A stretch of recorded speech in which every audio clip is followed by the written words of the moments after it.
नमस्कार साथियों, आपका स्वागत है न्यूज ऑन मैप की हमारी इस वर्ल्ड सीरीज में, जहां पर हम पिछले हफ्ते के आसपास जो भी इंपॉर्टेंट खबरें रही हैं अंतर्राष्ट्रीय घटनाक्रम को लेकर के, उन खबरों पर बात करते हैं। उन खबरों को मानचित्र के माध्यम से समझने की कोशिश करते हैं, क्योंकि हम सभी जानते हैं कि यूपीएससी के एग्जाम में मैपिंग का जो सेक्शन है वो अपने आप में बहुत इंपॉर्टेंट है। अगर आप ढंग से मैपिंग की सीरीज को पढ़ करके जाते हैं तो आप एक दो सवालों को आसानी से डायरेक्टली सॉल्व कर सकते हैं और फिर बाकी 3-4 सवाल आपके इनडायरेक्टली सॉल्व हो सकते हैं। यानी कि मैपिंग की सीरीज एग्जाम में बहुत इंपॉर्टेंट है। तो इसी की इंपॉर्टेंस को देखते हुए ये प्रोग्राम आपके लिए संचालित किया जाता है।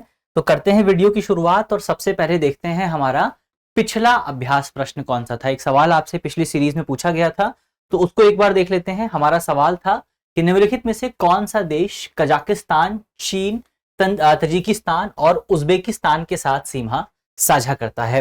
तो इसका सही ऑप्शन जो हमारे थे, option A Iran, option B Kyrgyzstan और option C Afghanistan, option D Turkmenistan. तो इसका जो सही जवाब था वो था आपका ऑप्शन बी, यानी कि किर्गिस्तान जो है वो इन देशों के साथ सीमा साझा करता है। तो इसको एक बार मैप पर देख लेते हैं, क्योंकि मैप पर ही हमारी जो है सबसे खासियत है। तो ये तस्वीर में अगर आप देखें, तस्वीर में आपको यहाँ पर किर्गिस्तान देखने को मिलेगा। और किर्गिस्तान कौन सा देश है? किर्गिस्तान आपका मध्य एशियाई देश है, सेंट्रल एशियन कंट्री है। 1991 से पहले अगर आप देखें, 1991 में क्या हुआ था? 1991 में यूएसएसआर का इंटीग्रेशन हुआ था। तो 1991 से पहले जो आपका किर्गिस्तान था ये सोवियत संघ का हिस्सा हुआ करता था। लेकिन 1991 के बाद जब सोवियत संघ का डिसइंटीग्रेशन होता है तो उसके बाद ये जो किर्गिस्तान वाला इलाका है ये एक स्वतंत्र देश के तौर पर स्थापित होता है। तो इस तरीके से किर्गिस्तान जो है हमारा चर्चा में आया था। और इसकी राजधानी यहां पर आपको देखने को मिलेगी, बिश्केक इसकी राजधानी है। ऊपर की तरफ अगर आप देखें, नॉर्थ में आपको किर्गिस्तान की राजधानी देखने को मिल जाएगी। तो किर्गिस्तान की हमने बात की, किर्गिस्तान से जुड़े जो इंपॉर्टेंट पॉइंट थे वो हमने समझे। अगली खबर अगर आप देखें, अगला जो हमारा सवाल है, पहला जो आज का हमारा सवाल है, उसमें आपसे पूछा गया है, एक देश का डिस्क्रिप्शन पहले आपको दिया गया है, फिर उस पर हम डिटेल से बात करेंगे।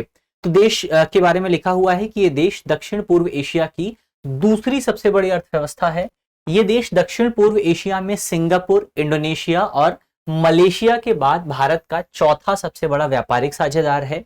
इस देश ने भारत के साथ हाल ही में लोथल में राष्ट्रीय समुद्री विरासत परिसर के विकास के लिए एक समझौता ज्ञापन पर हस्ताक्षर किए हैं। यानी इस देश के बारे में 3 चीजें हमें बताई हुई हैं। कौन कौन सी 3 चीजें? एक तो ये जो देश है ये दक्षिण पूर्व एशिया की दूसरी सबसे बड़ी अर्थव्यवस्था है। व्यापार के मामले में दक्षिण पूर्व एशिया में भारत का चौथा सबसे बड़ा साझेदार है और भारत के साथ जो है राष्ट्रीय समुद्री विरासत परिसर को लेकर के समझौते पर हस्ताक्षर किए हैं। अब ऑप्शन पर आते हैं। ऑप्शन अगर आप देखें, हमसे पूछा गया है कि उपयुक्त कथन किस देश से संबंधित है। ऑप्शन है हमारे, option A Thailand, option B Vietnam, option C Cambodia और ऑप्शन डी लाओस। तो इसका सही जवाब क्या है?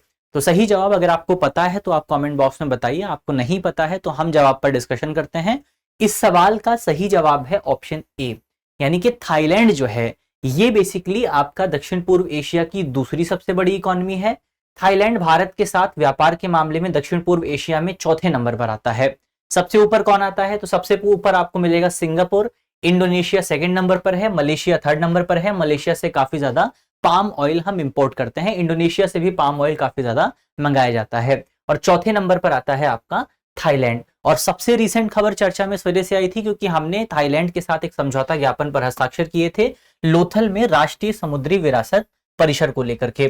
तो इसी वजह से ये खबर जो है आपको चर्चा में देखने को मिली थी। एक बार मैप पर भी नजर डाल लेते हैं। तो ये आपका म्यांमार है। म्यांमार से आप थोड़ा सा ऊपर की तरफ जाएंगे, नॉर्थ वेस्ट की तरफ जाएंगे तो वहां पर आपको भारत मिल जाएगा। इधर अगर आप देखें तो ये कलर में आपको जो जगह दिखाई दे रही है ये है थाईलैंड, और थाईलैंड की राजधानी यहां पर आपको बैंकॉक देखने को मिलेगी। थाईलैंड कौन कौन से देशों के साथ सीमा साझा करता है वो भी हमको पता होना चाहिए। तो थाईलैंड जो है आपका नॉर्थ वेस्ट में म्यांमार के साथ सीमा साझा करता है और एक लंबी जो आपकी बाउंड्री है वो दोनों के बीच में यहां पर आपको देखने को मिल जाएगी। लाओस के साथ सीमा साझा करता है। लाओस के अलावा अगर आप देखें कंबोडिया के साथ सीमा साझा करता है। तो थाईलैंड जो है 3 देशों के साथ सीमा साझा करता है। कौन कौन से देश हैं? एक आपका म्यांमार ऊपर की तरफ आपको मिलेगा, लाओस मिलेगा आपको नॉर्थ ईस्ट की तरफ, और इसके अलावा आपको कंबोडिया मिल जाएगा ईस्ट साउथ ईस्ट की तरफ। तो कंबोडिया साउथ ईस्ट की तरफ है। तो ये 3 देश जो हैं ये आपके थाईलैंड के साथ सीमा साझा करते हैं। बाकी सारी चीजें हमने देख ली हैं कि थाईलैंड दक्षिण पूर्व एशिया में दूसरी सबसे बड़ी इकोनॉमी है। भारत के साथ इसने एक समझौते पर हस्ताक्षर किए हैं। और इसके साथ साथ जो है चौथा सबसे बड़ा व्यापारिक साझेदार है। तो सारी बातें हमने डिस्कस कर ली हैं। इसके अलावा हाल ही में एक और एमयू पर हस्ताक्षर हुए थे भारत और थाईलैंड के बीच में, जिसमें अलग अलग क्षेत्रों में सहयोग को लेकर के बातचीत की गई थी। जैसे आपका रक्षा क्षेत्र को लेकर के सहयोग करने की बातचीत हुई थी, एडवांस जो टेक्नोलॉजीज हैं उनमें सहयोग करने को लेकर के जो है समझौता किया गया था, जो खासतौर पर आउटर स्पेस है वहां पर सहयोग करने को लेकर के एक अग्रीमेंट पर साइन हुए थे। इसके अलावा भारत और थाईलैंड ने डिजिटल प्रौद्योगिकी में सहयोग के लिए एक समझौते ज्ञापन पर साइन किए हैं। लोथल की तो हमने बात कर ही ली। ये लोथल में हम जो है जो हमारा समुद्री विरासत परिसर स्थल है उसके डेवलपमेंट के लिए भी हमने थाईलैंड के साथ समझौते पर हस्ताक्षर किए हैं। एमएसएमई सेक्टर को लेकर भी एक समझौता किया गया है। तो ये भारत और थाईलैंड की साझेदारी का एक इंपॉर्टेंट पिलर जो है वो हमने यहाँ पर डिस्कस किया। चलिए आगे बढ़ा जाए। अगला सवाल अगर आप देखें, अगला हमारा सवाल है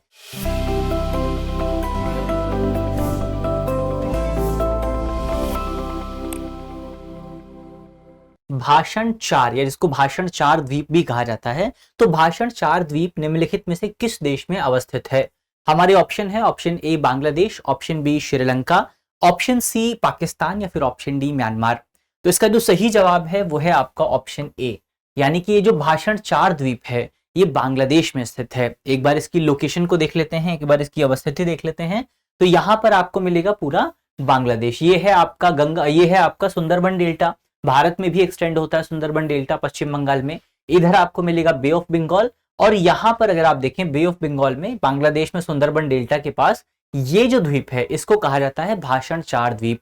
अब एक सवाल आपके लिए और है जिसका जवाब अगर आपको पता है तो कमेंट बॉक्स में बताइएगा। एक और द्वीप है सेंट मार्टिन द्वीप। तो मार्टिन द्वीप कहां पर मौजूद है? सेंट मार्टिन द्वीप जो है कौन से देश में मौजूद है? अगर आपको पता है तो कमेंट बॉक्स में जरूर बताइए।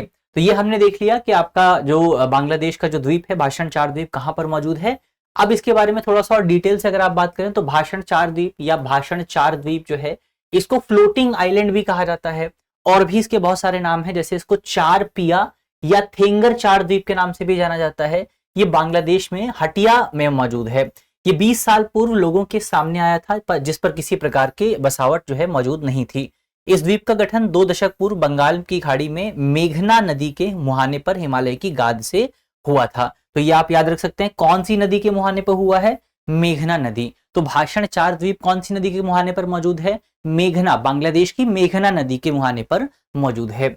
और कुछ इंपॉर्टेंट पॉइंट अगर आप इसके बारे में देखें तो द्वीप जो कभी मानसून की बारिश से नियमित रूप से जलमग्न था, अब वहां पर बांग्लादेश की नौसेना द्वारा 112 मिलियन डॉलर से ज्यादा का इन्वेस्टमेंट किया गया है, और इस इन्वेस्टमेंट के माध्यम से वहां पर डेवलपमेंट किया गया है। बांग्लादेश की नौसेना ने भाषण 4 द्वीप में बाढ़ सुरक्षा तटबंध स्थापित किया है, घर बनाए हैं, अस्पताल बनाए हैं, मस्जिदों का निर्माण किया गया है ताकि लोगों को वहां पर बसाया जा सके, लोगों की बसावट की जा सके। ये मानसून के कारण जून से सितंबर तक जो है जलमग्न रहता था, लेकिन अब यहाँ पर क्योंकि डेवलपमेंट हो चुका है तो अब ये जलमग्न नहीं रहता है। इसके अलावा भाषण 4 द्वीप जो है वो इस लिहाज से भी चर्चा में आया था कि बांग्लादेश की सरकार ने रोहिंग्या शरणार्थी कहां से आए थे? म्यांमार से आए थे। तो बांग्लादेश में जो रोहिंग्या शरणार्थी आए थे उनको बसाने के लिए बेसिकली आपका इस पूरे द्वीप का इस्तेमाल किया था, भाषण 4 द्वीप का इस्तेमाल किया गया था। इसीलिए ये जो पूरी खबर है बहुत ज्यादा फेमस रही थी, ये जो पूरा द्वीप है बहुत ज्यादा फेमस रहा था। तो हमने इस पर डिस्कशन किया, बढ़ते हैं आगे, देखते हैं अपना अगला सवाल। हमारा अगला सवाल है उज्बेकिस्तान की सीमा निम्नलिखित में से किस देश से नहीं लगती है? तो नहीं शब्द पर आपको गौर करना है। 6 देश हमारे सामने दिए हुए हैं। पहला देश है आपका कजाकिस्तान, दूसरा ईरान, तीसरा अफगानिस्तान, चौथा उज्बेकिस्तान, पांचवा तजिकिस्तान, छठा किर्गिस्तान। तो सही उत्तर का, सही विकल्प का हमें चुनाव करना है। हमारे ऑप्शन है ऑप्शन ए 1 और 2, ऑप्शन बी 3 और 4, ऑप्शन सी 2 और 4, ऑप्शन डी 3 और 6। तो इसका सही जवाब अगर आप देखें, ये 6 जो देश जो आपके सामने दिए हुए हैं इसमें से ईरान और अजरबैजान जो हैं ये आपका उज्बेकिस्तान के साथ सीमा साझा नहीं करते हैं। तो इस तरह से ऑप्शन ए जो है ये आपका सही जवाब हो जाता है। तो इसको मैप पर भी एक बार थोड़ा सा डिटेल से समझ लेते हैं। तो यहां पर अगर आप देखें ये आपका सेंट्रल एशिया का मैप है पूरा, और सेंट्रल एशिया के मैप में अगर आप देखें यहां पर आपको मिलेगा उज्बेकिस्तान। तो उज्बेकिस्तान की सीमा कौन कौन से देश से लगती है उसको एक बार अगर हम देखें तो उज्बेकिस्तान की सीमा किर्गिस्तान से लगती है, तजिकिस्तान से लगती है, अफगानिस्तान से लगती है, तुर्कमेनिस्तान से लगती है और कजाकिस्तान से लगती है। अब मैप पर अगर आप देखें ईरान आपको कहां पर मिलेगा? तो ईरान अगर आप देखने जाएंगे, ईरान बेसिकली जो है आपका और दूर आपको पड़ेगा, ईरान यहां पर आपको मिलेगा। तो ईरान यहां मौजूद है, ईरान के साथ जो है सीमा साझा नहीं होती है, ईरान के साथ नहीं होती है। और दूसरा देश है आपका अजरबैजान। अजरबैजान आपको और थोड़ा सा आगे जाकर के मिलेगा, तो अजरबैजान अगर आपको जाना है और इधर जाना पड़ेगा, तो अजरबैजान के साथ भी सीमा साझा नहीं होती है। तो दो देश हैं, एक तो आपका ईरान है, एक आपका अजरबैजान है, जिसके साथ सीमा साझा नहीं होती है। यहां पर आपको कैस्पियन सी भी देखने को मिलेगा, तो कैस्पियन सी को आप याद रख सकते हैं। कैस्पियन सी जो है ईरान के साथ सीमा साझा करता है। इधर आपको तुर्कमेनिस्तान मिलेगा, तो तुर्कमेनिस्तान के साथ भी इसकी सीमा आपको मिल जाएगी। कजाकिस्तान के साथ भी इसकी सीमा आपको मिल जाएगी। इधर आपको रशिया मिल जाएगा, जिसके साथ भी कैस्पियन सी की बाउंड्री लगती है। तो रशिया के साथ भी सीमा साझा होती है, वो हमने देख लिया है। रशिया के साथ जो है आपका कैस्पियन सी सीमा साझा करता है। अब बढ़ते हैं आगे, बातचीत करते हैं अपने अगले सवाल पे। तो हमारा अगला सवाल है, कुछ पॉइंट आपके सामने दिए हुए हैं। एक तरफ आपको विवाद मिलेगा और दूसरी तरफ आपको देश मिल जाएगा। और विवादों में अगर आप देखें तो एक तरफ यहां पर लिखा हुआ है पार्सेल द्वीप। पार्सेल द्वीप के आगे है चाइना, ताइवान और वियतनाम। अगला है आपका स्कारबोरो शोल। स्कारबोरो शोल में है आपका चीन और फिलीपींस, और फिर है सेनकाकू द्वीप, जिसमें भारत और चाइना। अब उपयुक्त युग्मों में से कौन सा से सही सुमेलित है या फिर हैं, ये हमें बताना है। हमारे ऑप्शन है, ऑप्शन ए केवल एक, ऑप्शन बी केवल एक और दो, ऑप्शन सी केवल दो और तीन, और ऑप्शन डी एक, दो और तीन। तो इसका सही जवाब क्या होगा? इसमें अगर आप देखें तो सेनकाकू द्वीप जो है, ये विवाद भारत और चाइना के बीच में नहीं है। सेनकाकू द्वीप का जो विवाद है वो चाइना और जापान के बीच में है। यानी कि ऑप्शन 3 जो है ये आपका गलत हो जाता है, तो इसको आप एलिमिनेट कर सकते हैं, इसको आप एलिमिनेट कर सकते हैं। बाकी दोनों ऑप्शन आपके ठीक हैं, यानी कि ऑप्शन बी जो है ये आपका सही जवाब हो जाएगा। तो एक बार इसको मैप पर अगर आप देखें तो यहां पर ये जो आपको लाइन दिखाई दे रही है, इस लाइन को कहा जाता है दरअसल 9 डैश लाइन। तो यहां पर ये जो लाइन आपको दिखाई दे रही है, ये लाइन के अंदर जितने भी द्वीप मौजूद हैं, ये सारे द्वीप हैं बेसिकली आपका पार्सेल आइलैंड द्वीप। तो पार्सेल आइलैंड है यहां पर, और इसकी लड़ाई जो है ये मुख्य तौर पर आपको चाइना, वियतनाम और आपका चाइना, वियतनाम, इसके अलावा ताइवान, ये 3 देश जो हैं इनके बीच में आपको पार्सेल आइलैंड को लेकर के लड़ाई देखने को मिलती है। तो ये पार्सेल आइलैंड हुए, तो पार्सेल आइलैंड के बीच में लड़ाई जो है 3 देशों को लेकर के है, वियतनाम, ताइवान और चाइना के बीच में। अगले हैं, अगला अगर आप देखें तो यहां पर आपको मिलेगा स्कारबोल शोल। स्कारबोल शोल ये पूरा आपका साउथ चाइना सी है। साउथ चाइना सी में यहां पर आपके पार्सेल आइलैंड मौजूद हैं, और पार्सेल आइलैंड के अगर आप ईस्ट में देखें तो शोरबोरोस्कोल जो है वो आपको देखने को मिल जाएगा। तो स्कारबोल शोल जो है वो यहां पर आपको मिलेगा। इसकी जो लड़ाई है वो मुख्य तौर पर आपका फिलीपींस, और यहां पर फिलीपींस मौजूद है, फिलीपींस और चाइना के बीच में है। तो स्कारबोरो शोल की लड़ाई किसके बीच में है? फिलीपींस और चाइना के बीच में है। सेनकाकू द्वीप की अगर आप बात करें तो सेनकाकू द्वीप भी यहां पर मौजूद है, ये ईस्ट चाइना सी है, येलो सी यहां पर आपको मिल जाएगा। तो ये जो आपका सेनकाकू द्वीप है ये आपको यहां पर ताइवान के करीब देखने को मिलेगा, और इसकी जो लड़ाई है वो जापान और चाइना के बीच में है। तो इसके मैप को आपको यहां पर याद रखना है कि सेनकाकू द्वीप कहां पर है, और आपका स्कारबोरो शोल कहां पर है, और इसके अलावा पार्सेल आइलैंड जो है वो कहां पर मौजूद हैं। चलिए अगले सवाल पर अगर आप बात करें, अगला हमारा सवाल है, निम्नलिखित कथनों पर विचार कीजिए। पहला हमारा कथन है कि ये उत्तरी अटलांटिक महासागर में स्थित विश्व का सबसे बड़ा द्वीप है। दूसरा ऑप्शन है हमारा, प्रमुख पर्वतीय श्रृंखलाओं में वॉटकिंस रेंज और स्टोनिंग्स अल्प शामिल हैं। ऑप्शन या तीसरा जो हमारा स्टेटमेंट है कि इसका 80% से अधिक भूभाग वर्ष भर बर्फ से ढका रहता है। हमारा चौथा कथन है कि एक स्वायत्त क्षेत्र है जिसमें स्वशासन और अपनी संसद है। उपयुक्त कथनों द्वारा निम्नलिखित में से किस स्थान का सबसे अच्छा वर्णन किया गया है? हमारे ऑप्शन है, option A Iceland, option B Greenland, option C Svalbard, और ऑप्शन डी फ्रो आइसलैंड। तो इसका जो सही जवाब है वो है आपका आइसलैंड। तो यहाँ पर जिस द्वीप की बात हो रही है वो आइसलैंड की बात हो रही है। तो डिटेल्स अगर आप देखें आइसलैंड के मैप को एक बार यहाँ पर आप देख लें, ये आपका आइसलैंड का मैप है। और आइसलैंड फेमस इस वजह से भी है क्योंकि ये दुनिया का सबसे बड़ा आइलैंड है, तो इसके नाम को आपको याद रखना है। अगर ये तो दुनिया का दूसरा सबसे बड़ा आइलैंड है, दुनिया का दूसरा सबसे बड़ा आइलैंड कौन है, ये अगर आपको नाम याद है तो आप जल्दी से कमेंट बॉक्स में बताएंगे। और उस आइलैंड की खास बात यह है कि उसमें आपको 2 देश देखने को मिलते हैं जो कि दुनिया का दूसरा सबसे बड़ा आइलैंड है। एक देश है आपका इंडोनेशिया और दूसरा देश है आपका पपुआ न्यू गिनी। तो अगर आपको पता है उस आइलैंड का नाम क्या है तो वो आप कमेंट बॉक्स में बताइए, नहीं पता तो हम बता देते हैं। उस आइलैंड का नाम है न्यू गिनी आइलैंड। तो ये चीज आपको याद रखनी है, न्यू गिनी आइलैंड में 2 देश हैं, इंडोनेशिया है और पपुआ न्यू गिनी है। इंडोनेशिया का कुछ हिस्सा न्यू गिनी आइलैंड में भी आता है। तो ये हमने ग्रीनलैंड की बात कर रहे थे, यहाँ पर ग्रीनलैंड मौजूद है। बेफिन सी यहाँ पर आपको मिलेगा, ये आपका पूरा कनाडा वाला इलाका है, यहाँ पर आइसलैंड आपको मिलेगा। तो ये पूरा ग्रीनलैंड की यहाँ पर बात हो रही है। और फिर ग्रीनलैंड के जो फीचर्स हैं वो तो आपको यहाँ पर मिल ही जाएंगे कि ग्रीनलैंड जो है दुनिया का सबसे बड़ा द्वीप है, जो उत्तरी अमेरिका और यूरोप के बीच उत्तरी अटलांटिक महासागर में स्थित है, यानी कि नॉर्थ अटलांटिक महासागर में यूरोप आपको देखने को मिल जाएगा। इसके अलावा इसमें वॉटकिंस रेंज और स्टॉर्निंग अल्प्स जैसी प्रमुख श्रृंखलाएं जो हैं वो भी मौजूद हैं। तो इनके नाम आप याद रखिए, क्योंकि ग्रीनलैंड जो है वो इस बार काफी चर्चा में है, तो उसकी ज्योग्राफी को लेकर के सवाल आ सकते हैं। तो श्रृंखलाओं के नाम एक बार फिर से याद रखिए। वॉटकिंस रेंज है, वॉटकिंस रेंज कहां पर है? ग्रीनलैंड में आपको मिलेगी। इसके अलावा स्टॉर्निंग अल्प कहां पर है? ये भी ग्रीनलैंड में है। ग्रीनलैंड की दो फेमस नदियां भी हैं, उनके नाम भी आप याद रखिए। एक का नाम है बोगलर्न और इसके अलावा एक है आपका मेजरक। तो ये दो नदियां आपको ग्रीनलैंड में बहती हुई नजर आएंगी। इसकी जलवायु जो है वो आर्कटिक है, तकरीबन 80% से अधिक जो है क्षेत्र आपका बर्फ से ढका हुआ है। शीत ऋतु के दौरान आपका जो तापमान है वो -50 डिग्री के आसपास जा सकता है, और लघु ग्रीष्म ऋतु के दौरान तापमान 10 से 15 डिग्री सेल्सियस के आसपास रहता है। 2 महीने तक, साल भर के 2 महीने तक इसमें जो है आपको दिन का उजाला ही देखने को मिलता है। इसके अलावा ग्रीनलैंड की एक खास बात ये भी है कि ये जो है आपका डेनमार्क साम्राज्य के अंतर्गत आता है, डेनमार्क कंट्री के अंतर्गत आता है, और स्वायत्त क्षेत्र के तौर पर काम करता है, जिसकी अपनी संसद भी मौजूद है। तो ये हमने ग्रीनलैंड की बात की, ग्रीनलैंड के जो तमाम इंपॉर्टेंट पॉइंट्स थे उन पॉइंट्स को समझा। बढ़ा जाए आगे, बातचीत की जाए अपने अगले सवाल पे। हमारा अगला सवाल है ग्लोबल साउथ शब्द के संदर्भ में निम्नलिखित कथनों पर विचार कीजिए। पहला हमारा कथन है ब्रांट लाइन लगभग 30 डिग्री उत्तरी अक्षांश पर आर्थिक रूप से विकसित ग्लोबल नॉर्थ को विकासशील ग्लोबल साउथ से अलग करती है। हमारा दूसरा ऑप्शन है ग्लोबल साउथ में सामान्यतः लैटिन अमेरिका, एशिया, अफ्रीका और ओशियानिया के देश शामिल होते हैं। तीसरा हमारा ऑप्शन है संयुक्त राष्ट्र सुरक्षा परिषद के अधिदेश की अनुपस्थिति ग्लोबल साउथ के नेतृत्व वाले शांति मिशनों की वैधता को प्रभावित नहीं करती है।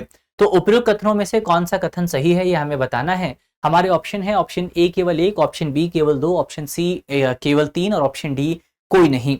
तो इसका सही जवाब अगर आप ढूंढने जाएं, सवाल आपने पढ़ा, सवाल पढ़ने के बाद सबसे पहले आपको आना है तीसरे स्टेटमेंट पे। तीसरा स्टेटमेंट जो है वो शांति मिशन की बात करती है, पीस मिशन की बात करती है। और पीस मिशन कौन कंडक्ट करता है? पीस मिशन किसके तहत आते हैं? ये आते हैं यूनाइटेड नेशन के अंतर्गत। उसमें भी अगर आप देखें तो यूनाइटेड नेशन जनरल असेंबली काफी इंपॉर्टेंट हो जाती है। अब स्टेटमेंट आपसे ये कहता है कि अगर कोई आपका जो ग्लोबल साउथ का देश है वो कोई पीस मिशन करता है तो उसके लिए यूनाइटेड नेशन की मंजूरी या फिर यूनाइटेड नेशन के आदेश की अनुमति नहीं होती है, उसकी कोई वैधता की जरूरत नहीं होती है। तो ये स्टेटमेंट अपने आप में गलत हो जाता है, क्योंकि उसके लिए भी बेसिकली यहाँ पर वैधता की अनुमति होती है। ऐसे ही मिशन कंडक्ट नहीं कर दिया जाता जब तक कि यूएनजीए यानी कि यूनाइटेड नेशन जनरल असेंबली इसकी अनुमति प्रदान नहीं करती है। तो तीसरा स्टेटमेंट अपने आप में गलत है, पहला और दूसरा स्टेटमेंट सही है। तो यानी कि केवल 2 जो है वो इसका सही जवाब हो जाता है। तो इसको अगर आप डिटेल से देखें, सबसे पहले ब्रंट लाइन की अगर आप बात करें तो ये एक इमेजिनरी लाइन है जो कि बेसिकली दुनिया के अमीर देशों और दुनिया के गरीब देशों को डिफरेंशिएट करती है, अलग करती है।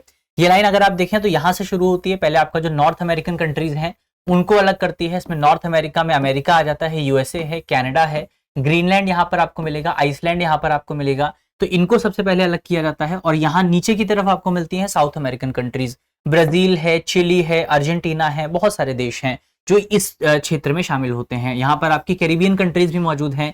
फिर ये लाइन आगे बढ़ते हुए अफ्रीका और यूरोप के बीच जाती है, और अफ्रीका और यूरोप के बीच में जो डिफरेंस है वो स्थापित करती है। तो नीचे के जो देश हैं उनको ग्लोबल साउथ कहा जाता है, और ऊपर के जो देश हैं उनको ग्लोबल नॉर्थ कहा जाता है। पूरा यूरोप जो है ग्लोबल नॉर्थ का हिस्सा है, रशिया जो है ग्लोबल नॉर्थ का हिस्सा है, अमेरिका जो है चाइना जो है वो ग्लोबल साउथ का हिस्सा है। फिर ये लाइन साउथ ईस्ट रीजन जो है इसको भी ग्लोबल साउथ में शामिल करती है। ओशियाना वाले जो देश हैं तमाम आपके, उसको भी ग्लोबल साउथ में शामिल करती है। केवल और केवल 2 देश हैं, एक तो आपका ऑस्ट्रेलिया है और एक आपका न्यूजीलैंड है। इन दोनों को ग्लोबल नॉर्थ में शामिल किया जाता है। तो ये आपकी इसको कहा जाता है ब्रंट लाइन, जो कि दुनिया के अमीर और दुनिया के गरीब देशों को डिफरेंशिएट करती है। ब्रंट लाइन की हमने बात कर ली है, ब्रंट लाइन क्या है उसको हमने देख लिया है। अब बढ़ा जाए आगे, बातचीत की जाए अपने अंतिम और आखिरी सवाल की। हमारा आखिरी सवाल है बेसिकली निम्नलिखित कथनों पर विचार कीजिए।